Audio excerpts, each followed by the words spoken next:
des critères identitaires très stricts. Un film avec trop de blancs, soit à l'écran, soit dans l'équipe de production, soit dans l'équipe marketing, distribution, etc., n'est plus éligible à l'Oscar du meilleur film. Wokistan, encore une fois, qui frappe et qui nous montre que le cinéma, qui est un domaine artistique, qui devrait s'affranchir de toute cette idéologie woke, au contraire, est complètement gangréné. Quand vous allez voir un film, pour qu'il soit mis et valorisé aux Oscars, il faut que dans l'équipe technique, il y ait des blacks et des arabes, et dans l'équipe et dans la réalisation, et puis dans les acteurs, et puis etc. Alors les Asiatiques, eux, ils sont quand même minoritaires, mais ils nous demandent pas, ils nous réclament pas d'être présents dans chaque film. C'est une petite parenthèse. Mais enfin, tout ça pour vous dire, etc., n'est plus éligible à l'Oscar du meilleur film. Et pour vous dire à quel point ça va loin, les Oscars ont créé une plateforme internet et les sociétés de production doivent remplir des questionnaires indiquant les déterminismes identitaires de toutes les personnes impliquées dans la création du film.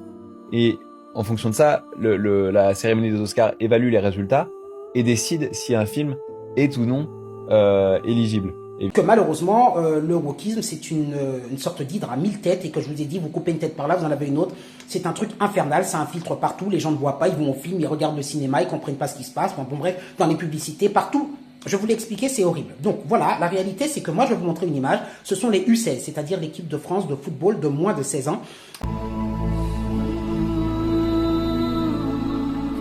Eh bien, il y a 99% de blacks. Là, ça ne dérange pas, évidemment. Et vous pouvez faire un film avec 95 ou 99% de blacks et d'arabes, et ça ne dérangera absolument pas. Par contre, si vous mettez 95% de blancs, là, c'est pas possible. C'est prétendument raciste, et vous ne pouvez pas concourir aux Oscars, et encore moins, votre film va être shadowbanné, blacklisté.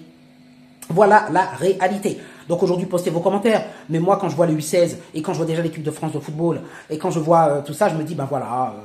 Donc la plupart des sociétés de production, des grosses sociétés de production en tout cas, veulent être éligibles, donc obéissent à ces critères assez stricts. Les sociétés de production, les principales sociétés de production américaines ont elles-mêmes en interne mis en place des quotas qui parfois vont même au-delà de ce qui est imposé par les Oscars. Donc il y a une vraie institutionnalisation du wokisme aux États-Unis dans le secteur du divertissement.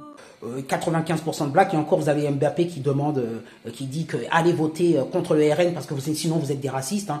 T'es gentil, mais vous êtes 95% dans l'équipe de France, et il n'y a aucune autre nation qui est dans cet état d'esprit. Bon, voilà. Donc moi je sais pas, ce truc de mettre en avant toujours les minorités, le wokisme, jusqu'au cinéma, jusqu'au dans les écarts, nous en avons ras le bol. Je veux dire qu'un réalisateur, au moment où il fait son film, doit se dire, attends, est-ce qu'il y a suffisamment de blagues, suffisamment de trucs, parce que sinon mon film va être blacklisté, il va pas passer. Voilà où on en est aujourd'hui. C'est pitoyable. Et moi, je trouve que les acteurs et les réalisateurs devraient avoir un acte de résistance et résister à tout ça, dire, m'en fiche que mon film ne marche pas. Enfin, voilà.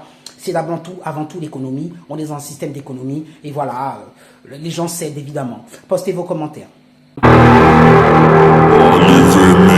Ele é pitbull do mal. Se você for patricinha, ele vai te dar moral.